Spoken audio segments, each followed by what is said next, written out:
Have you ever watched someone pause, tilt their head, and suddenly notice the thread connecting everything, while the rest of the room keeps talking as if nothing happened?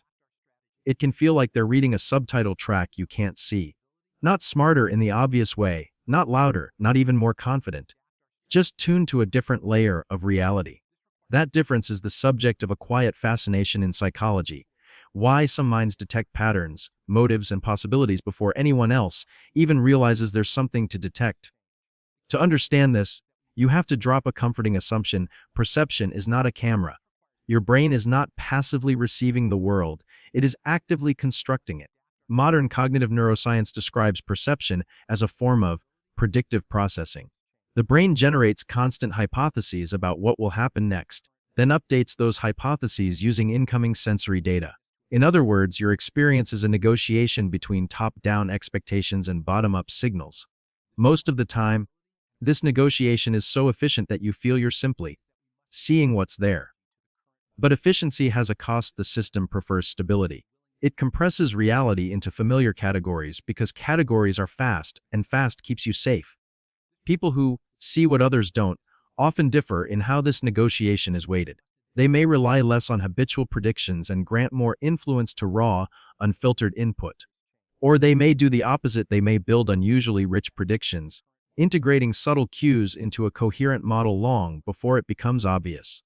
Both paths can lead to the same outcome: the person notices something that doesn't fit the group story.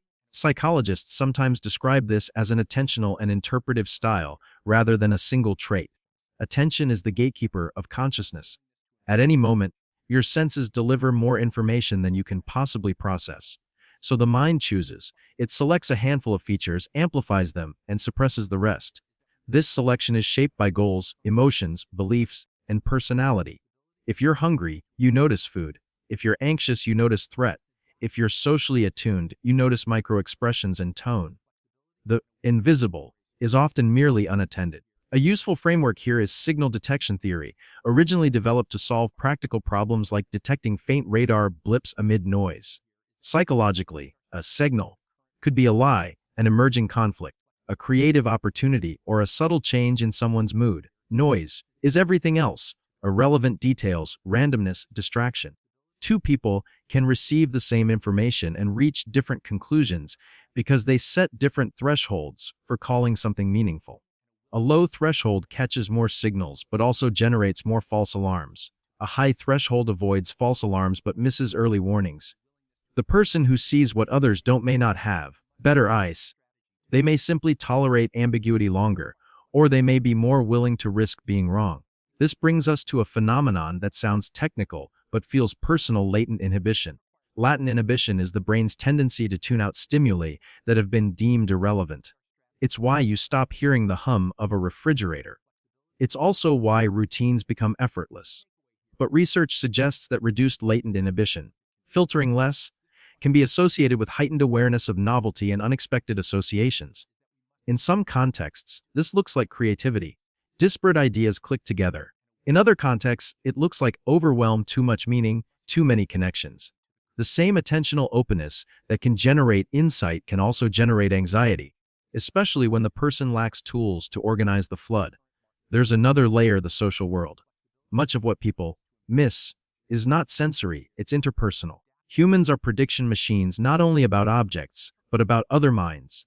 We infer motives from timing, intention from phrasing, status from posture. Some individuals have a sharper sensitivity to these cues because they have practiced, consciously or unconsciously, for years. Sometimes this comes from secure curiosity and empathy.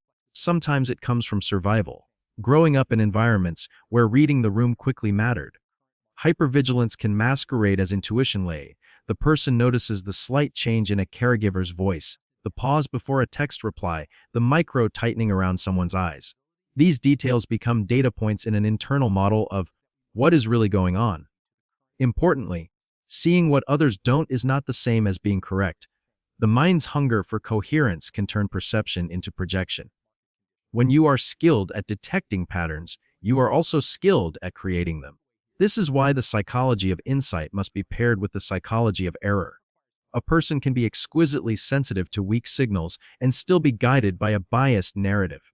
They can detect the tremor in someone's smile and conclude betrayal when it was fatigue. They can sense an inconsistency in a story and conclude deception when it was shame. The same mechanisms that create vision can create suspicion. So what distinguishes the person who truly perceives from the person who merely interprets loudly? One clue is calibration, the ability to update. In predictive processing terms, good perceivers revise their model when the evidence changes. They treat their perceptions as hypotheses, not verdicts. They test, ask, watch again. Another clue is emotional regulation. When fear surges, attention narrows, the brain prioritizes threat-related cues and discards nuance. Calm minds can hold more complexity. This is why some of the sharpest observers speak softly. Their nervous system is not drowning out the signal. If you've ever felt that you're the only one noticing something, an undercurrent in a meeting, a pattern in a relationship, a looming consequence, consider that your brain might be operating with a different filter setting. That setting could be a gift, a burden, or both. And the unsettling part is the same cognitive machinery that lets one person spot hidden structure can, under different conditions, lead them straight into a convincing illusion. That pattern has a name: apophenia, the tendency to perceive meaningful connections in unrelated data. It's the mind's way of refusing randomness. In laboratory settings, when participants are shown sequences of coin flips or strings of numbers, a rule emerging even when the sequence is generated by chance. Under stress, sleep loss, or social threat, this tendency intensifies because uncertainty is physiologically expensive. The brain would rather accept a flawed story than sit in the raw discomfort of, I don't know. Now, here's the paradox. The people most capable of genuine insight are often the same people most vulnerable to apophenia. Because they're skilled at extracting structure, their internal pattern detector runs hot. That can make them early warning systems in groups, and also, at times, the first to spiral into misinterpretation. One major route to seeing what others miss is expertise. Expertise is not simply knowledge. It is compressed perception. In one classic line of research on chess, masters can glance at a board for a few seconds and reproduce the position with remarkable accuracy. But only when the pieces form a plausible game configuration. Scatter the pieces randomly and their advantage largely disappears. What they see is not individual rooks and bishops, it's chunks, familiar clusters that imply strategy, danger, opportunity. To a novice, the board is noise. To an expert, it's language. The same principle shows up in medicine. Radiologists often detect minute anomalies that a layperson literally cannot hold in awareness long enough to interpret. Yet the scary part is that they can also become overconfident in a first impression. Studies of diagnostic error repeatedly find a pattern called premature closure. The clinician lands on an explanation early and stops searching. The more experienced the clinician, the more seductive that early explanation can feel, because it arrives with the vividness of recognition. When you're used to being right, this looks familiar, can masquerade as, this is true. Another route is sensitivity to social signals, which can be trained or acquired the hard way. Nalini Ambati's thin slice studies showed that observers given only a few seconds of silent video of teachers could predict end of semester student evaluations with surprising accuracy. The observers weren't reading lecture content, they were reading timing, posture, warmth, and tension. Social perception is often statistical. The mind extracts averages from micro cues. You may not be able to explain why someone feels unsafe, but your nervous system has been tracking subtle contingencies for years. This is where childhood environments matter.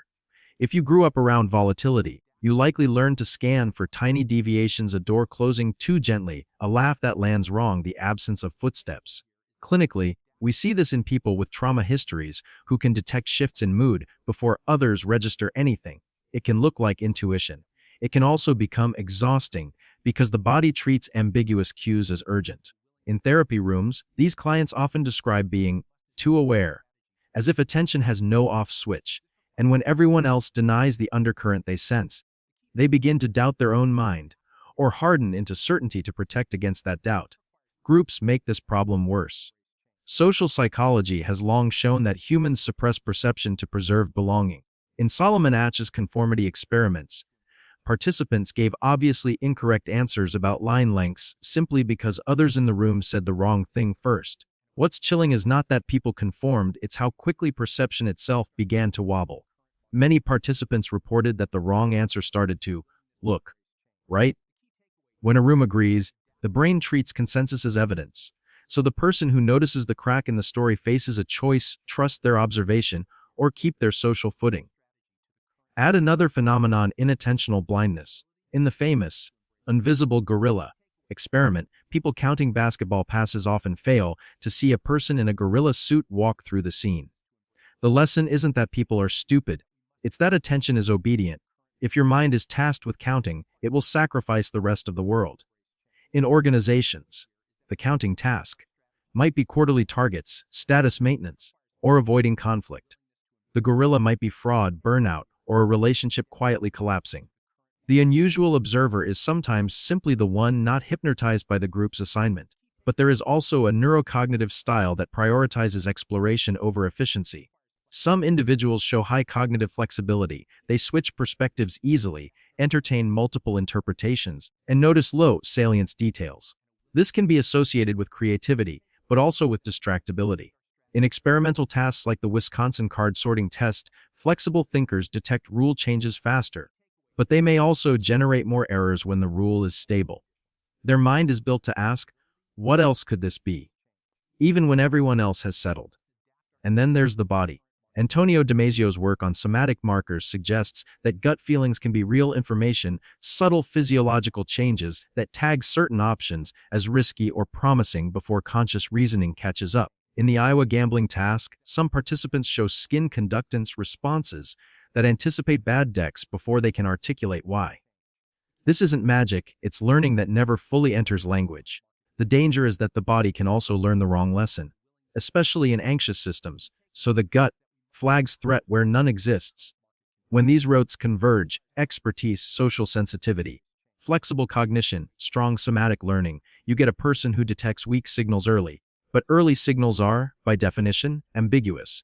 Ambiguity invites meaning, and meaning invites stories. If the person lacks a method for checking their stories, their gift can curdle. They may start noticing signs everywhere: a colleague's punctuation, a stranger's glance, a pattern in coincidences. Relationships strain because others feel accused by implications. Workplaces label them paranoid or dramatic, and the person privately wonders whether their mind is a radar or a trap. The technique is quieter than people expect. It isn't trust your gut, and it isn't ignore your gut. It's disciplined calibration, treating what you notice as a hypothesis with a probability attached, then updating that probability with evidence. The mind that sees what others don't stays powerful not by being certain, but by being correct more often over time. And the difference is method. Here's the psychological secret: insight becomes reliable when you force it through 3 gates: naming, testing, and regulating.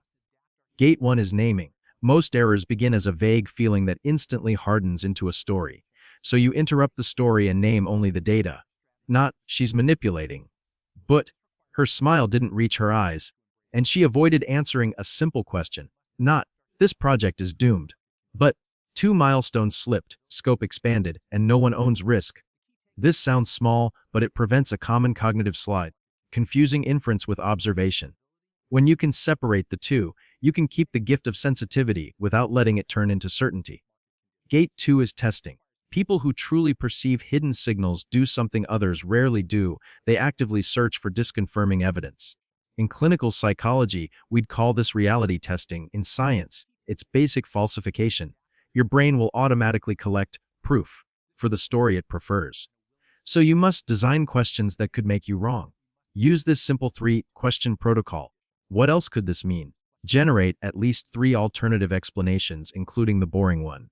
Deception is one explanation, fatigue, distraction, and cultural style are others. What would I expect to see if my interpretation were false? If you believe a colleague is undermining you, what evidence would contradict that? Supportive actions, consistency over time, alignment when it costs them something. What is the base rate? In other words, how often does this actually happen in real life? Our minds overweight dramatic narratives. Base rates pull you back to earth. Then run a small experiment. Not a confrontation, not a grand accusation, just a low-cost test. Ask a clarifying question. Request a specific commitment. Change one variable and see what changes back. The most accurate observers don't call it early, they probe. Gate 3 is regulation. This is the gate most people skip, and it's the reason insight turns into illusion. When your nervous system is activated, your attention becomes a spotlight, bright, narrow, and biased toward threat. So if you want to see clearly, you have to downshift your body first. A practical rule: never interpret high-stakes signals in a high arousal state. If your heart is racing, your story will race with it. Do a 90-second reset before you decide what something means. Slow your exhale. Loosen your jaw. Drop your shoulders. Let the body tell the brain, we are not in immediate danger. Then return to the same data and notice how the narrative changes. This isn't spirituality, it's psychophysiology. Calm increases cognitive complexity. Complexity is the birthplace of accuracy. Once you've passed the 3 gates, you add one more ingredient: triangulation. Hidden signal perception becomes dangerous when it stays private, because private interpretations self-amplify. Find one grounded person who will not simply agree with you and not automatically dismiss you. Present your observations, not your conclusions, and ask them to generate their own explanations. If you're right, you'll usually get partial convergence. If you're drifting into apophenia, you'll feel the story wobble under gentle questioning. The point isn't to outsource your mind, it's to keep your mind honest. To make this concrete, here are action steps you can use immediately. Action step 1: scene. Keep in observation vests, interpretation, journal for 1 week. 2 columns. Train your brain to notice its own leaps. Action step 20: speak in probabilities, at least internally. Instead of, I know, try, I'm 6% sure. This keeps you ready. It also reduces interpersonal damage because people can engage with a hypothesis more easily than an accusation. Action step 3: use the time test. If a pattern is real, it strengthens across contexts and time. If it's a projection, it spikes when you're stressed and fades when you're regulated. Action step 4: run one small experiment before you run your mouth. Ask one question that could clarify reality. Make one request that forces the system to reveal itself. Action step 5: protect your input channels. Sleep, solitude, and reduced stimulation aren't luxuries for high-sensitivity minds, they're maintenance. An overloaded brain finds patterns the way a tired eye sees shadows move. If you do this, something satisfying happens. You stop being haunted by what you notice. You become someone who can hold weak signals without panic, doubt without collapse, and intuition without superstition. You'll still see what others don't, but you'll also know what to do with it. And if you want to master that, if you want a mind that can detect the undercurrent without drowning in it, subscribe and join this community, because the more we practice calibration together, the less power illusions have over any of us. Your mind will always search for meaning. The question is whether you will teach it to earn the meaning it finds.